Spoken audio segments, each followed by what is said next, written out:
ہاتھ کی لکیروں پہ نہیں بلکہ ہاتھ بنانے والے رب پہ یقین ہونا چاہیے۔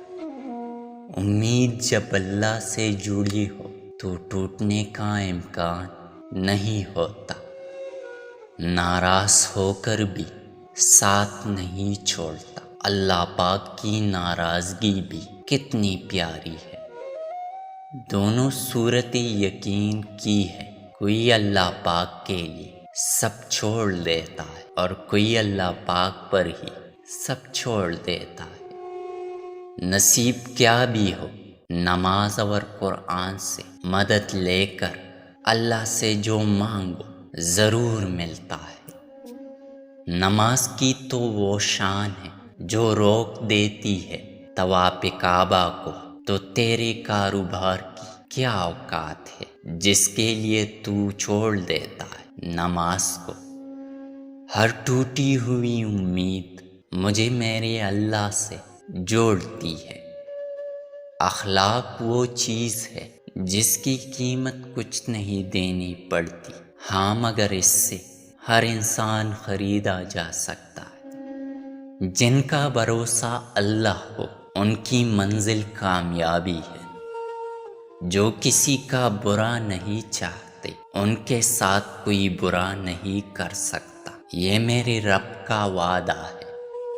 اسلام اتنا خوبصورت مذہب ہے کہ مسکرانے پر بھی آپ کو اجر ملتا ہے، اور یہاں تک کہ غصے کی حالت میں خاموش رہنے پر بھی۔ میں اپنا ہر غم اللہ کو بتاتا ہوں، کیونکہ میرے غموں کا علاج صرف میرے اللہ کے پاس ہے، جہاں سے ہماری سوچ ختم ہو جاتی ہے، ٹھیک وہاں سے اللہ کا فیصلہ شروع ہو جاتا ہے۔ اللہ ناراض ہو تو روٹی نہیں چھینتا بلکہ سجدے کی توفیق چھین لیتا ہے۔